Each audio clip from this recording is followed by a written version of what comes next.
Hey guys, what's up? I hope you are doing well. I am Nisar. Welcome to my channel CNK Study. ఈ రోజు మేము 20 June with daily current affairs discuss చేస్తున్నాము. ఇది ముఖ్యంగా the Hindu, PIB, Indian express, all government official websites నుంచి తీసుకున్న current affairs. So ఇది ముఖ్యంగా banking, insurance, SSC, staff selection commission, railways, UPSC, clot, APSSC, గ్రామ సచివాలయం, Telangana state exams, all state government ఎగ్జామ్స్కి ఇవి ఇంపార్టెంట్. సో దీన్ని పబ్లిష్ చేస్తుండేది సిఎన్క్యూ స్టడీ ద్వారా దీన్ని తెలుసుకుంటున్నాము. సో ఫస్ట్ ఆఫ్ ఆల్ మన ఛానల్ టైమింగ్ చూడండి ఒకసారి. Hindu news paper part 1 1 PM start అవుతుంది. Hindu editorials part 2 6 PM start అవుతుంది. నెక్స్ట్ డైలీ కరెంట్ అఫైర్స్ దాన్ని డిస్కస్ చేస్తున్నాము 8 PM స్టార్ట్ అవుతుంది. సో ఫస్ట్ ఆఫ్ ఆల్ అందరూ సబ్స్క్రైబ్ చేయండి నా యూట్యూబ్ ఛానల్కి. సిఎన్క్యూ స్టడీ ఇది నా యూట్యూబ్ ఛానల్. దీంతో పాటు బెల్ ఐకాన్ని కూడా ప్రెస్ చేయండి, అక్కడే ఉంటుంది. ఈ బెల్ ఐకాన్ని ప్రెస్ చేయడం వల్ల మీకు నోటిఫికేషన్ అనేది దక్కుతూ ఉంటుంది. నేను వీడియోస్ ఎప్పుడైతే అప్లోడ్ చేసింటానో దానికి నోటిఫికేషన్ అనేది దక్కుతూ ఉంటుంది. సో దాంతో మీరు నాలెడ్జ్ని గెయిన్ చేసుకోవచ్చు.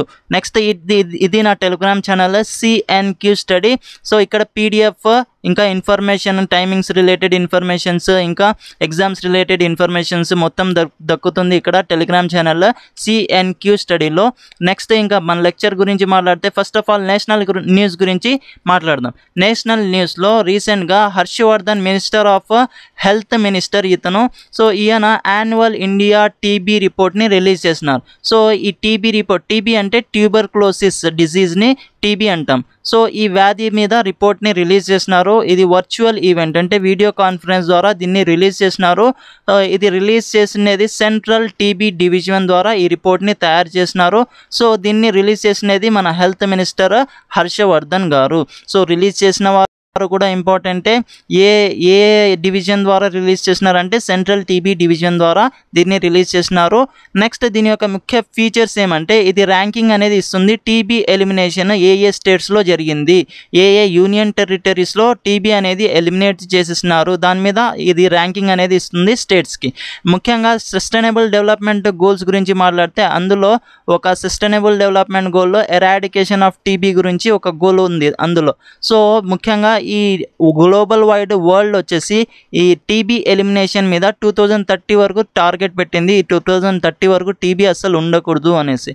నెక్స్ట్ మన ఇండియా దీనికి 5 years ముందే 2025కి టార్గెట్ పెట్టేసింది. సో ఈ టీబీ ఎలిమినేషన్ 2025 వరకు ఎలిమినేట్ చేసేయాలా. నెక్స్ట్ ఈ యాన్యువల్ టీబీ రిపోర్ట్ ద్వారా ర్యాంకింగ్ అనేది ఇచ్చినారు స్టేట్స్కి. ఫస్ట్ ర్యాంక్ గోస్ టు గుజరాత్కి ఫస్ట్ ర్యాంక్ లభించింది. Next second rank goes to మన ఆంధ్రప్రదేశ్. సో ఏపీ, ఆంధ్రప్రదేశ్ ఇది గౌరవమైన విషయమే, నెక్స్ట్ గర్వమైన విషయం. Next third place goes to Himachal Pradesh. So ఇవన్నీ 3 స్టేట్స్ ఇంపార్టెంట్, గుర్తుపెట్టుకోండి ఎగ్జామ్ పాయింట్ ఆఫ్ వ్యూలో. నెక్స్ట్ ఈ టీబీ పేషెంట్స్ యొక్క details Nikshay platform, Nikshay system ప్లాట్ఫామ్ని తయారు చేసినారు. అందులో టీబీ పేషెంట్స్ యొక్క డీటెయిల్స్ మొత్తం ఉంటుంది. సో ఒక వెబ్సైట్స్ ఇది నిక్షయ్ వెబ్సైట్. సో అందులో ఈ టీబీ పేషెంట్స్ యొక్క డీటెయిల్స్ని ప్రొవైడ్ చేస్తారు. ఇందులో చూడండి ఎన్ఐ అంటే ఎండ్ చేయడం, క్షయ్ అంటే టీబీ, ట్యూబర్క్లోసిస్ అంటే ending TB, ending tuberculosis disease అంటాం దీన్ని. నిక్షయ్ అంటే దీన్ని డెవలప్ చేసినది, డెవలప్ అండ్ మెయింటెనెన్స్ చేసేది సిటిడి.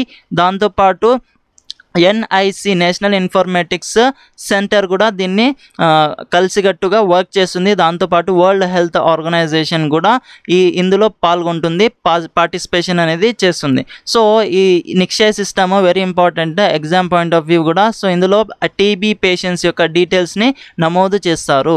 నెక్స్ట్ ఇంకా స్టాటిక్ జీకే గురించి తెలుసుకుంటే వరల్డ్ ట్యూబర్క్లోసిస్ డే ఎప్పుడు సెలబ్రేట్ చేసినాము? March 24కి దీన్ని సెలబ్రేట్ చేసినాము. నెక్స్ట్ ఇంకా టీబీ మీద థీమ్ అనేది ఉంది 2020కి. ఆ థీమ్ కూడా ఇంపార్టెంట్, ఇట్స్ టైమ్. టీబీకి ఇట్స్ టైమ్ థీమ్ పెట్టినారు. నెక్స్ట్ క్యాంపెయిన్ టీబీ హారేగా దేశ్ జీతేగా. సో టీబీ హారేగా దేశ్ జీతేగా అంటే టీబీ ఓడిపోతుంది, దేశం అనేది గెలుస్తుంది అనే క్యాంపెయిన్ని కూడా పెట్టినారు. నెక్స్ట్ అప్డేట్ గురించి మాట్లాడితే నీతి ఆయోగ్ మరియు ఐటీఎఫ్ కలిసికట్టుగా ఒక ప్రాజెక్ట్ని స్టార్ట్ చేసింది. ఆ ప్రాజెక్ట్ పేరు decarbonising transport in emerging economics, DTEE సింపుల్గా ఆ ప్రాజెక్ట్కి పేరు పెట్టినారు. సో ఈ ప్రాజెక్ట్ యొక్క ముఖ్య ఎయిమ్ ఈ ట్రాన్స్పోర్ట్ మీద ఎక్కువగా ప్రాజెక్ట్ చేస్తుంది. ఎమిషన్ కార్బన్ డైఆక్సైడ్ ఎమిషన్ని కూడా రెడ్యూస్ చేస్తుంది. అందువల్ల ఈ ప్రాజెక్ట్ని స్టార్ట్ చేస్తున్నారు. సో ఇందులో నీతి ఆయోగ్ ITF గుర్తుపెట్టుకోండి. నీతి ఆయోగ్ని 1 జనవరి 2015లో స్టార్ట్ చేసినారు. ఇది ప్లానింగ్ కమిషన్ని రీప్లేస్ చేసి స్టార్ట్ చేసినారు. ప్లానింగ్ కమిషన్కి నీతి ఆయోగ్కి డిఫరెన్స్ ఏమి సార్ అంటే, planning commission top to bottom approach తీసుకుని వెళ్తుంది, కానీ నీతి Aayog bottom to top approach తీసుకుని వెళ్తుంది. దీనికి ఎగ్జాంపుల్ చెప్పాలంటే సెంటర్ చెప్పినట్లు విలేజెస్ వినాలా. సో ప్లానింగ్ కమిషన్ ప్రకారం ఇది. నెక్స్ట్ నీతి ఆయోగ్ ప్రకారము విలేజెస్ ఏవైతే డెసిషన్స్ తీసుకోవో డెవలప్మెంట్ కోసం ఏదైతే కొత్త ధనం తీసుకుని వస్తాయో సో దాన్ని సెంటర్ అనేది ఇంప్లిమెంట్ చేస్తుంది. అది నీతి Aayog, national institution for transforming ఇండియాలో ఒక కొత్త చేంజ్ అనేది తీసుకుని రావాలా. సో ఇది ఒక డెవలప్మెంట్ ప్రాజెక్ట్స్ని స్టార్ట్ చేస్తున్నారు. ఇందులో సైన్ చేసినది సెక్రటరీ ITF అంటే international transport forum secretary general Young Tae Kim మరియు దీంతోపాటు నీతి ఆయోగ్ CEO అమితాబ్ కాంత్ వీళ్ళిద్దరూ కలిసి ఈ ప్రోగ్రామ్ని లాంచ్ చేసినారు ఈ ప్రాజెక్ట్ని. నెక్స్ట్ ఇంకా దీని గురించి తెలుసుకోవాలంటే, ఇది ముఖ్యంగా డిజైనింగ్ అనేది చేస్తుంది, డెవలప్ చేస్తుంది లో కార్బన్ ట్రాన్స్పోర్ట్ సిస్టమ్ని, కార్బన్ కంటెంట్ని తగ్గించడానికి ఈ ప్రాజెక్ట్ని స్టార్ట్ చేస్తున్నారు. ఇంకా డెవలప్మెంట్ ఆఫ్ టూల్స్ని ఏవైతే మ్యానుఫ్యాక్చరింగ్ టూల్స్ ఉంటాయో వాటిని డెవలప్ చేయడానికి, పాలసీస్ని తీసుకుని రావడానికి దాని మీద ఒక ప్లానింగ్ కూడా చేస్తుంది, కొత్త పాలసీస్ తీసుకుని రావడానికి. సో ఇది ఒక మంచి ప్రాజెక్ట్. దీన్ని స్టార్ట్ చేసినది ITF మరియు నీతి ఆయోగ్ కలిసి దీన్ని స్టార్ట్ చేస్తున్నారు. సో ITF గురించి తెలుసుకుంటే, ఇది స్టార్ట్ అయ్యేది 2008లో ఇది స్టార్ట్ అయింది, ఇంటర్నేషనల్ ట్రాన్స్పోర్ట్ ఫోరం. దీనికి secretary general Young Tae Kim YTK అని గుర్తుపెట్టుకోండి, యంగ్ టాయ్ కిమ్. దీనికి హెడ్ క్వార్టర్ ఫ్రాన్స్లో ఉంది. నెక్స్ట్ అప్డేట్ గురించి మాట్లాడితే, మన department of development of north east region యొక్క minister Jitendra Singh minister of development of north eastern region యొక్క మినిస్టర్ జితేంద్ర సింగ్. ఈయన చాలా న్యూస్లో ఉంటారు. సో ముఖ్యంగా నార్త్ ఈస్ట్ స్టేట్స్ గురించి మాట్లాడితే 7 స్టేట్స్ ఉన్నాయి కదా, 8 స్టేట్స్ ఉన్నాయి north eastern states. Sikkim, Arunachal Pradesh, Manipur, Mizoram, Nagaland, Meghalaya ఇవన్నీ ఉన్నాయి కదా. సో వీటిని డెవలప్మెంట్ మీద ఎక్కువగా ఫోకస్ చేస్తుంది ఈ ఈయన మినిస్టర్ జితేంద్ర సింగ్. సో రీసెంట్గా జితేంద్ర సింగ్ పునేజా బ్రిడ్జ్, ఇది డోడా డిస్ట్రిక్ట్లో స్టార్ట్ చేసినారు. నెక్స్ట్ దేవికా బ్రిడ్జ్, ఇది ఉదంపూర్ డిస్ట్రిక్ట్లో స్టార్ట్ చేసినారు వయా వీడియో కాన్ఫరెన్స్ ద్వారా. ఇది కూడా జరిగింది. సో ఇవి 2 స్టార్ట్ చేసినది జమ్మూ అండ్ కాశ్మీర్లో. సో ఈ 2 బ్రిడ్జెస్ ఇంపార్టెంట్, పునేజా ఒకటి, దేవిక ఒకటి. సో ఈ 2 బ్రిడ్జెస్ని బిల్డ్ చేసేది BRO బార్డర్ రోడ్ ఆర్గనైజేషన్. ఇది కూడా ఇంపార్టెంట్ ఎగ్జామ్ పాయింట్ ఆఫ్ వ్యూలో. సో బార్డర్స్కి రిలేటెడ్ కన్స్ట్రక్షన్స్ బార్డర్ రోడ్ ఆర్గనైజేషనే చేస్తుంది. నెక్స్ట్ ఇంకా దీని గురించి తెలుసుకుంటే, development of north eastern region యొక్క మినిస్ట్రీ గురించి తెలుసుకుంటే, దీనికి minister Jitendra Singh very important exam point of వ్యూలో. Next head quarter New Delhi. ఇంకా జమ్మూ అండ్ కాశ్మీర్లో ఇవి 2 తయారు చేస్తున్నారు. సో దీని గురించి తెలుసుకుంటే, ఇక్కడ జమ్మూ అండ్ కాశ్మీర్ ఒక యూనియన్ టెరిటరీగా మార్చేస్తున్నారు. జమ్మూ అండ్ కాశ్మీర్కి ఒక జమ్మూ అండ్ కాశ్మీర్ అండ్ లడాక్ రీజన్గా మార్చేస్తున్నారు. సో ఈ 2 యూనియన్ టెరిటరీస్ని మార్చేస్తున్నారు. సో 28 స్టేట్స్ 8 యూనియన్ టెరిటరీస్ ఉన్నాయి మన ఇండియాలో. Next Jammu and Kashmir. ఇందులో జమ్మూ అండ్ కాశ్మీర్ గురించి మాట్లాడితే, దీనికి lieutenant governor Girish Chandra Murmu. Next capital Jammu winter సీజన్లో, సమ్మర్ సీజన్లో క్యాపిటల్ శ్రీనగర్ ఇక్కడ. నెక్స్ట్ ఇంకా లడాక్ గురించి తెలుసుకుంటే, లడాక్కి క్యాపిటల్ లే. దీనికి లెఫ్టినెంట్ గవర్నర్ ఆర్కే మథూర్. ఈ లెఫ్టినెంట్ గవర్నర్స్ ఇంపార్టెంట్, గుర్తుపెట్టుకోండి. నెక్స్ట్ అప్డేట్ గురించి మాట్లాడితే, ఇంటర్నేషనల్ న్యూస్ గురించి మాట్లాడదాం. రీసెంట్గా RIC మీటింగ్ అనేది జరిగింది. అంటే రష్యా, ఇండియా, చైనా. సో ఈ RIC మీటింగ్ 23 జూన్కి స్టార్ట్ అయింది, వర్చువల్ కాన్ఫరెన్స్ అంటే వీడియో కాన్ఫరెన్స్ ద్వారా.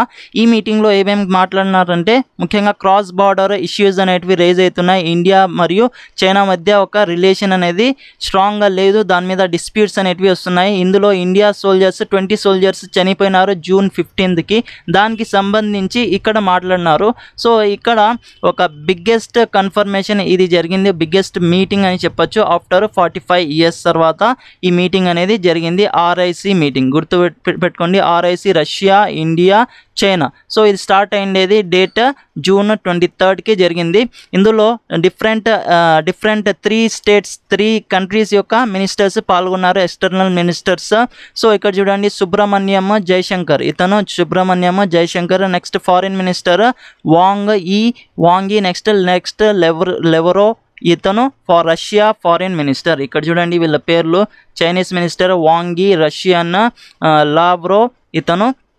సో వీళ్ళు ముగ్గురు పార్టిసిపేషన్ చేసినారు ఇందులో. నెక్స్ట్ రష్యా ఏం చెప్తుందంటే, ఈ టాక్స్ మీరు ఇద్దరు కలిసి మాట్లాడుకోండి ఈ ఇష్యూస్ మీద. సో మీరు ఇద్దరు ఒక గుడ్ అండర్స్టాండింగ్లోనే ఉన్నారు. సో దీన్ని మాట్లాడుకొని దీనికి సొల్యూషన్ అనేది తీసుకొని రండి అనేసి చెప్పినారు. నెక్స్ట్ రీసెంట్గా ఒక 3-day విజిట్ అనేది చేసినారు మన defence minister Rajnath Singh June 22కి. ఇది విజిట్ ఎందుకు చేసినారంటే, రష్యాలో 75 years విక్టరీ సెలబ్రేషన్ అనేది చేసినారు. ఈ విక్టరీ సెలబ్రేషన్ సెకండ్ వరల్డ్ వార్లో రష్యా గెలిచింది కదా, సో దానికి విక్టరీ సెలబ్రేషన్ చేసినారు. 75th anniversary of victory. ఇది మాస్కోలో జరిగింది, జూన్ 24కి జరిగింది. సో ఇక్కడ పార్టిసిపేట్ అయ్యేది డిఫెన్స్ మినిస్టర్ రాజ్నాథ్ సింగ్. ఇది కూడా ఇంపార్టెంట్. నెక్స్ట్ రష్యా గురించి తెలుసుకుంటే, రష్యా క్యాపిటల్ మాస్కో, దీనికి currency rouble, president Vladimir Putin. సింపుల్గా గుర్తుపెట్టుకోండి, వ్లాడిమిర్ పుటిన్ దీనికి ప్రెసిడెంట్.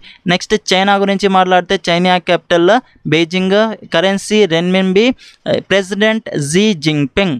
ఇంకా నెక్స్ట్ అప్డేట్ గురించి మాట్లాడదాం. ఫైనాన్షియల్ యాక్షన్ టాస్క్ ఫోర్స్ ఇంకా డేట్ని ఎక్స్టెండ్ చేసింది, అక్టోబర్ 2020 వరకు టైం ఇచ్చింది పాకిస్తాన్కి. సో ఈ ఫైనాన్షియల్ యాక్షన్ టాస్క్ ఫోర్స్ ఈ గ్రే లిస్ట్లో పెట్టింది పాకిస్తాన్కి గ్రే లిస్ట్లో పెట్టింది. సో ఈ టైమింగ్ వచ్చేసి జూన్ 2020 వరకు ఇచ్చింది, కానీ ఇప్పుడు దానికి ఎక్స్టెండ్ చేసినారు 2020 వరకు, అక్టోబర్ 2020 వరకు. దీన్ని గ్రే లిస్ట్లో ఎందుకు పెట్టినారంటే, ముఖ్యంగా ఇది టెర్రరిస్ట్ ఫైనాన్సింగ్, టెర్రరిస్ట్కి సపోర్ట్ చేస్తుంది. సో వీళ్ళకి జూన్ 2020 వరకు పెనాల్టీ వేయండి, దీని మీద యాక్షన్ అనేది తీసుకోండి అనేసి FATF పాకిస్తాన్కి చెప్పింది. సో దాని మీద యాక్షన్ ఏమి తీసుకోలేదు పాకిస్తాన్ అప్ టు జూన్ 2020 వరకు. సో ఇంకా టైమింగ్ అనేది ఇస్తున్నాం మీకు, అక్టోబర్ 2020 వరకు. సో వాళ్ళని పెనాల్టీ వేయండి, ఈ టెర్రర్ ఫైనాన్సింగ్ అనేది స్టాప్ చేసేయండి, లేదంటే మీకు బ్లాక్ లిస్ట్లో పెట్టేస్తాము అనేసి ఇక్కడ FATF డిక్లేర్ చేస్తుంది. పాకిస్తాన్ అనేది ఫెయిల్ అవుతుంది, అందువల్ల ఈ అక్టోబర్ వరకు టైం ఇస్తున్నాం మీకు అనేసి ఇక్కడ FATF financial action task force. So ఇది 3rd మీటింగ్ అనేది జరిగింది ఫైనాన్షియల్ యాక్షన్ టాస్క్ ఫోర్స్. దీనికి ప్రెసిడెంట్గా జియాంగ్ మింగ్ లు. నెక్స్ట్ ప్రెసిడెంట్ జర్మనీ నుంచి ఉంటుంది, ఇది జూలైలో స్టార్ట్ అవుతుంది. నెక్స్ట్ ప్రెసిడెన్సీ సీట్ జర్మనీకి వస్తుంది. ఇంకా next grey list, black list గురించి తెలుసుకుందాం. గ్రే లిస్ట్ అంటే, గ్రే లిస్ట్లో పెట్టేసినారు అనుకోండి, ఇప్పుడు ఇక్కడ అంతా డిఫికల్టీస్ అనేటివి వచ్చేస్తాయి. సో ఫండ్స్ ఏమి రావు, IMF నుంచి, ఇంటర్నేషనల్ మానిటరీ ఫండ్ నుంచి, నెక్స్ట్ వరల్డ్ బ్యాంక్ నుంచి, ADB Asian development bank, European union నుంచి ఫండ్స్ ఏమీ రావు. సో ఈ బెనిఫిట్ అనేది తీసుకోదు పాకిస్తాన్, ఇది గ్రే లిస్ట్లో ఉంటే. నెక్స్ట్ ఇంకా ఏం చెప్తున్నారంటే, గ్రే లిస్ట్లో వార్నింగ్ అనేది ఇస్తారు బిఫోర్ ఎంటరింగ్ టు బ్లాక్ లిస్ట్లో ఎంటర్ కానప్పుడు ఇంకా వార్నింగ్ అనేది ఇచ్చేస్తారు. నెక్స్ట్ ఇంకా బ్లాక్ లిస్ట్ గురించి మాట్లాడితే, ఇక్కడ కోఆపరేషనే ఉండదు, డిఫరెంట్ కంట్రీస్ వాళ్ళు ఎక్కువగా ఎవరు మాట్లాడరు, ఎక్కువ ట్రేడ్ కూడా చేయరు, అటువంటి వాళ్ళకి బ్లాక్ లిస్ట్లో పెట్టేస్తారు. ఎందుకంటే ఈ టెర్రరిస్ట్ యాక్టివిటీ ఎక్కువగా చేస్తే సో అటువంటి బ్లాక్ లిస్ట్లో పెట్టేస్తారు. ఇందులో ఉండేది స్టార్టింగ్లో నార్త్ కొరియా ఉంది, నెక్స్ట్ ఇరాన్ న్యూక్లియర్ డీల్ వల్ల ఇందులో కూడా వచ్చేసింది, బ్లాక్ లిస్ట్లోకి వచ్చేసింది. సో ఇప్పుడు 3rd ప్లేస్ పాకిస్తాన్కి పోవచ్చు రాబోయే కాలంలో.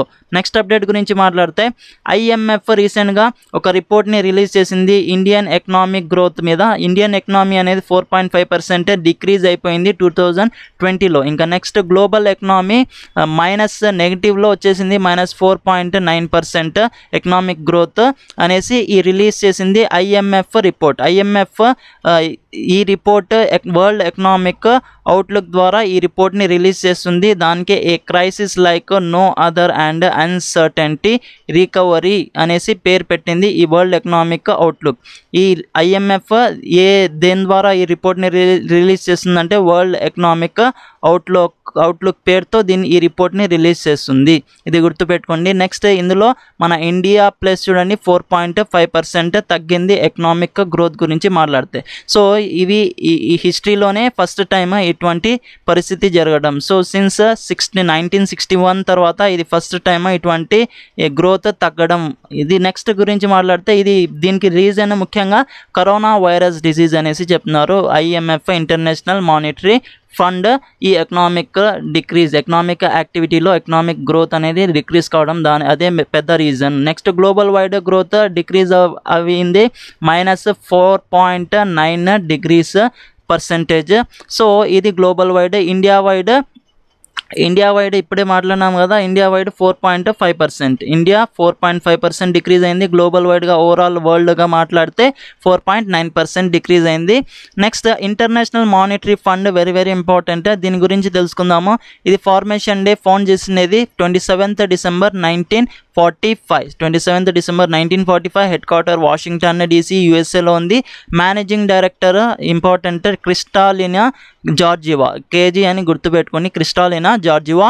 దీనికి chief economist Gita Gopinath. So ఇది కూడా ఇంపార్టెంట్.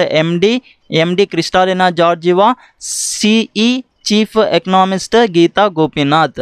నెక్స్ట్ అప్డేట్ గురించి మాట్లాడితే అపాయింట్మెంట్స్ ఇంపార్టెంట్. ఇందులో యాక్టర్ ప్రియాంక చోప్రా మరియు ఫిల్మ్ మేకర్ అనురాగ్ కాశ్యప్, ఇక్కడ చూడొచ్చు అనురాగ్ కాశ్యప్, ప్రియాంక చోప్రా. సో వీళ్ళిద్దరికి అమాంగ్ 50 అంబాసిడర్స్ లిస్ట్లో వచ్చేసింది వీళ్ళ పేరు. సో ఈ ఎడిషన్ 45th ఎడిషన్.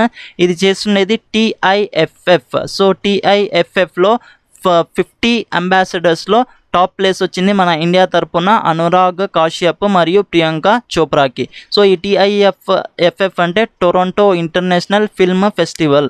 సో ఇది వర్చువల్లీ జరుగుతుంది వీడియో కాన్ఫరెన్స్ ద్వారా. సో ఈ ఫెస్టివల్ సెప్టెంబర్ 10 to 19th వరకు ఇది జరుగుతుంది. ముఖ్యంగా డిజిటల్ స్క్రీనింగ్స్ ద్వారా వర్చువల్ రెడ్ కార్పెట్స్ పెడతారు. Next press conference and industry talks కూడా ఉంటుంది ఇందులో. సో ఇది ఫస్ట్ టైం ఈ డిజిటల్ ప్లాట్ఫామ్ చేయడం. నెక్స్ట్ ఇంకా ఏం చెప్తున్నారంటే ఇది ఒక న్యూ ఆపర్చునిటీ కనెక్టింగ్ విత్ ఆడియన్స్తో కూడా కనెక్ట్ కావచ్చు వీడియో కాన్ఫరెన్స్ ద్వారా. నెక్స్ట్ TIFF గురించి తెలుసుకుంటే టొరంటో కెనడాలో ఉంది ఇది. Next director and co head Cameron Bailey, దీనికి executive director and co head Joana Vicente. Next update గురించి మాట్లాడితే ఇక్కడ చూడండి సైన్స్ న్యూస్ గురించి మాట్లాడదాం. హర్షవర్ధన్ హెల్త్ మినిస్టర్, ఇతను బ్లడ్ సర్వీసెస్ మొబైల్ యాప్ని లాంచ్ చేసినారు. ఇది ముఖ్యంగా బ్లడ్ని డొనేట్ చేయడానికి యూజ్ అవుతుంది ఈ మొబైల్ యాప్. ఇక్కడ చూడొచ్చు. సో ఈ మొబైల్ యాప్ని ఎక్కించుకొని బ్లడ్ ఎవరికన్నా కావాలంటే విదిన్ 12 hours బ్లడ్ అనేది దక్కుతుంది. సో అప్ టు 4 units వరకు బ్లడ్ దక్కుతుంది ఈ మొబైల్ యాప్లో రిజిస్టర్ చేసుకుంటే. ఈ మొబైల్ యాప్ ముఖ్యంగా డెవలప్ చేసినది Raktkosh team of CCDAC development of advanced computing. ఇది ఒక ఇనిషియేటివ్ స్టార్ట్ చేసినది Indian Red Cross society. So ఓవరాల్గా ఇండియన్ రెడ్ క్రాస్ సొసైటీ కింద ఇది వర్క్ చేస్తుంది ఈ రాథ్కోష్ టీమ్. సో వాళ్ళే ఈ మొబైల్ యాప్ని లాంచ్ చేసినారు. సో ఈ బ్లడ్ సర్వీసెస్ మొబైల్ యాప్ గుర్తుపెట్టుకోండి. దీన్ని లాంచ్ చేసినది హర్షవర్ధన్ సింగ్, హెల్త్ మినిస్టర్ ఇతను. సో ఒకసారి ministry of health and family welfare గురించి తెలుసుకుందాము. Health minister Harshvardhan Singh, minister of state Ashwini Kumar Choubey, head quarter న్యూఢిల్లీలో ఉంది. నెక్స్ట్ IRCS గురించి తెలుసుకుంటే ఇండియన్ రెడ్ క్రాస్ సొసైటీ, దీనికి హెడ్ క్వార్టర్ న్యూఢిల్లీలో ఉంది. నెక్స్ట్ అప్డేట్ గురించి మాట్లాడితే స్టేట్ న్యూస్. త్రిపుర గవర్నమెంట్ రీసెంట్గా ముఖ్యమంత్రి మాతృ పుష్టి ఉపహార్ స్కీమ్ని లాంచ్ చేసింది. ఈ పుష్టి ఉపహార్ స్కీమ్ ముఖ్యంగా ప్రెగ్నెంట్ ఉమెన్స్, లాక్టేటింగ్ ఉమెన్స్ కోసం వర్క్ చేస్తుంది ఈ స్కీమ్ ద్వారా న్యూట్రిషన్ కిట్స్ని ప్రొవైడ్ చేస్తారు. సో ఈ న్యూట్రిషన్ కిట్స్ని ప్రొవైడ్ చేయడం వల్ల డెత్ రేట్ అనేది తగ్గుతుంది. నెక్స్ట్ న్యూట్రిషన్ అనేది కూడా పెరుగుతుంది. సో దాని మీద ఎక్కువగా ఫోకస్ చేస్తుంది త్రిపుర గవర్నమెంట్ సీఎం. సో ముఖ్యంగా ప్రెగ్నెంట్ ఉమెన్స్కి ఎక్కువగా ఫోకస్ చేస్తుంది. సో ఇది మాతృ బంధన స్కీమ్ కూడా తయారు చేసినారు ఇంతకుముందు. ప్రధాని మాతృ వందన ప్రైమ్ మినిస్టర్ గారు దీన్ని లాంచ్ చేసినారు. సో అందులో ఇది ఒక పార్ట్. సో దాంతోపాటు ఇది లాంచ్ చేసినారు ముఖ్యమంత్రి మాతృ పుష్టి ఉపహార్ స్కీమ్. సో దానికి కనెక్షన్ ఉంటుంది ఇది మాతృ బంధన యోజనకి. నెక్స్ట్ ఇందులో 5,000 రూపీస్ అనేది ఇస్తారు. 58,996 బెనిఫిషియరీస్కి after the birth of first child. First కొడుకు పుట్టిన తర్వాత దీన్ని ఇస్తారు, కొడుకు కానీ కూతురు కానీ. నెక్స్ట్ ఇంకా త్రిపుర గవర్నమెంట్ గురించి తెలుసుకుంటే ఇందులో national parks important. Clouded leopard national park ఒకటి, నెక్స్ట్ బిసాన్ నేషనల్ పార్క్ ఒకటి. Clouded leopard Bison national park. So ఇది గుర్తుపెట్టుకోండి. నెక్స్ట్ వైల్డ్ లైఫ్ శాంచురీస్ గురించి మాట్లాడితే ఇందులో number 1 Sepahijala world life sanctuary. Next Trishna wild life sanctuary.